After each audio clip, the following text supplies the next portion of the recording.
puasa ketikanya dia jadi makruh.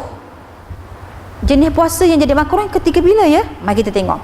Iaitu puasa yang dilakukan pada hari yang diragui, iaitu yaumul syak. Maksud hari yang diragui ini ialah hari yang tidak dapat dipastikan adakah ia termasuk dalam bulan Ramadan ataupun masih dikira sebagai bulan Syaban.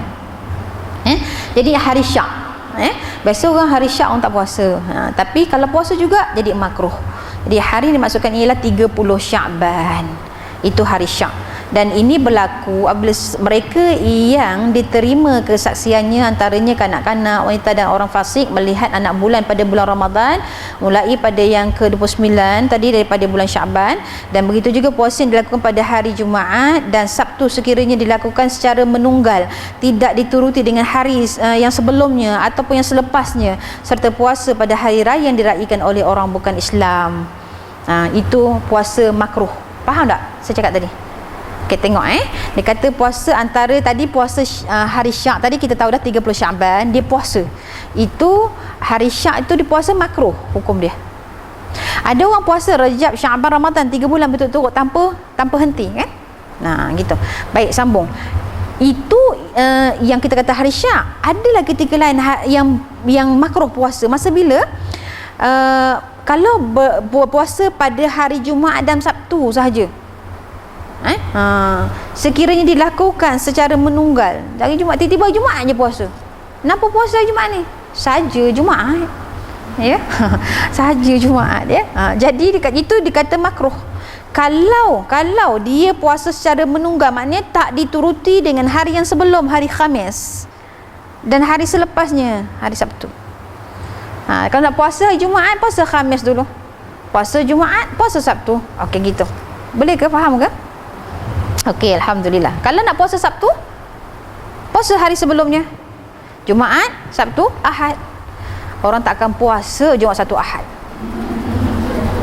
Sekarang ini banyak orang kenduri. Macam mustahil nak puasa Sabtu, Ahad ya. Okey, sambung. Sekiranya dilakukan secara menunggal tadi, maka ia dikatakan makruh. Begitu. Baik. Dan juga hari raya yang diraikan oleh orang bukan Islam. Contoh, apa dia? Deepavali. Dia pun puasa pada hari Deepavali. Contoh. Apa lagi? Christmas. Dia puasa pada hari Christmas. Hukum dia? Makruh. Apa maksud makruh? Buat tidak mengapa, tinggal dapat pahala. Kalau wajib buat dapat pahala, tinggal dapat dosa. Haram buat dapat dosa, tinggal dapat pahala. Makruh buat tak mengapa, tinggal dapat pahala. Okey, sambung yang keempat, haram. Kalau sunat pula, sunat buat dapat pahala, tinggal tak mengapa. Mari ramailah yang tinggalkan yang sunat sebab buat dapat pahala, tinggal tak mengapa rupanya. Gitu ya. Yang keempat, puasa hukum haram. Ketika bila jadi haram puasa ni? Berpuasa pada 2 hari raya kebesaran orang Islam, puasa raya Aidil Fitri dan Aidul Adha. Ya. Pada hari raya tu, itu tak boleh. Ada 2 hari raya kita kan yang besar, Aidil Fitri dan Aidul Adha, maka dua-dua itu tak boleh puasa. Haram kalau dia puasa. Kenapa puasa ni? Dah seronok puasa Ramadan. Tak mengapalah kalau saya puasa hari ni. Tak boleh makcik buka, ya. Nak puasa esok boleh puasa. Hari ni hari raya lah kita, ya. Begitu juga dengan hari raya Aidul Adha, ya. Walaupun orang menunaikan haji di sana di Makkah, kita di sini pun sama juga meraihkan hari raya, sama je. Di mereka raya korban kat sana, kita pun raya juga kat sini. Jangan berpuasa. Jangan puasa. Kenapa puasa ni? Tak ada benda Zulhijjah kan, 1 sampai 10 Zulhijjah puasa dia kata, Dia pun puasa lah 11, 12, 13. Hari tasyrik pun dia puasa juga. Tak boleh. Hari tasyrik pun hari yang haram berpuasa, iaitu 3 hari pada hari raya Aidil Adha, 11, 12 dan 13 Zulhijjah haram berpuasa. Jadi kalau ada mana-mana orang kita jumpa dia berpuasa, barangkali dia tidak tahu, kita bagi tahu. Jangan kita cerca dan kita cemuh dia. Anda ni puasa ni tak belajar ke? Kita kalau orang puasa tanya, awak puasa ke hari ni? Puasa, sayang tak dapat makan daging korban hari ni. Mula intro dia biar elok sikit. Tak dapat makan daging korban hari ni. Kita tahu dah ni hari tasyrik ni. Dia kata tak apa, nanti boleh makan masa buka. Hari ni baru bulan buat tanyalah. Hari ni kau tak silap, hari ni 13 katanya, 13 Zulhijjah. 13 Zulhijjah. Rasa-rasa macam hari tasyrik lagi. Hari tasyrik tu apa? Sasah dia tak tahu.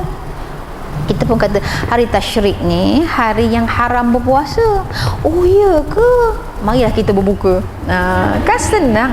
Kita kena intro dia, kena pandai. Jangan kita tiba-tiba marah je. Tak belajar ke?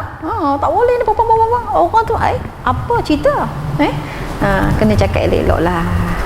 Gitu. Itu jenis-jenis puasa. Kita dah habis masa ke? Ada 3 minit lagi. 3 minit lagi. Itu kiranya hukum-hukum berpuasa. Ada ketikanya wajib, ketikanya haram, ketikanya sunat, ketikanya makruh. Baik. Sambung puasa wanita haid dan nifas. Dalam bab solat, penulis telah menerangkan. Siapa penulis buku ni? Ingat lagi dah? Tengok depan. Muhammad Tariq Akhyar Al-Maidani. Mujur ada buku. Boleh tengok juga muallif dia. Okey, Muhammad Tariq Akhyar Al-Maidani. Dia sebut, dia kata, wanita haid dan nifas dilarang berpuasa dan menunaikan solat. Namun dia kata, puasa yang ditinggalkan wajib diganti. Manakala solat yang ditinggalkan tak wajib diganti. Itu kena faham. Tapi ada pula yang rajin nak ganti solat tinggal. Tak payahlah, sebab itu dah memang ada pengecualian daripada Allah Subhanahu Wa Taala. Baik, ini kerana jumlah solat itu banyak. Contoh, kalaulah dia tidak boleh berpuasa, tertahan disebabkan haid, 7 hari, 8, 9, 10, 11, 12, 15, nak kali dengan 5 hari, 5 waktu, berapa kena ganti? 15 kali 5, 45 waktu. Tak masak, nampak jawapan dia. Dah ganti puasa. Itu contoh. Kalau pula nifas berapa hari? Minima? Tak ada minima kan? Ada orang tak ada nifas kan? Maksima? Nanti kita dah belajar kan dah nifas kan awal-awal tu kan? Tak apa, al-ilmu fil kutub.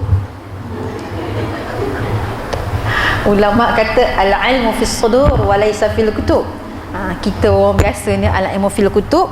Nanti saya tengok Ustazah ni apa yang termaktub ya. Baik, nifas maksima 60 hari. Ada pun begitu, ada orang tak sampai 60 hari dia sudah suci. Tapi katalah kita ambil kebiasaan orang di Malaysia. Saya tak cakap orang tempat lain. Di Malaysia kebiasaannya 30-40 hari. Kebiasaan. Namun ada juga yang 60 hari. Ada yang lebih 60 hari. Telefon saya, Ustazah dah lebih 60 hari ni macam mana Ustazah? Itu adalah istihadah. Faham jadi dia tinggal dekat dia nifas tadi, tak berpuasa, tak puasa, tapi sebabkan puasa bulan Ramadan pun 30 hari.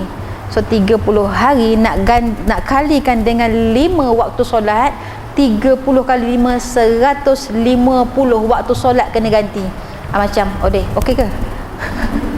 Sebab itu hikmah dia. Sebab penulis sebut kat sini, dia kata banyak kiraan solat itu tersebut, kiraan jumlah solat tersebut banyak. Dia kata ia dikhawatiri membebankan umat jika diwajibkan menggantikannya. Ini berbeza dengan puasa yang hanya difardukan sebulan setiap tahun. Itu yang wajibnya puasa Ramadan. Kalau kena masa nifasnya bukan bulan Ramadan, alhamdulillah dah tak perlu ganti puasa. Cuma kita bincang ni kalau dia terkena pada bulan Ramadan nifasnya, dia bersalin, kemudian dia berpantang, dia nifasnya pada bulan Ramadan. Ini yang kita bincangkan.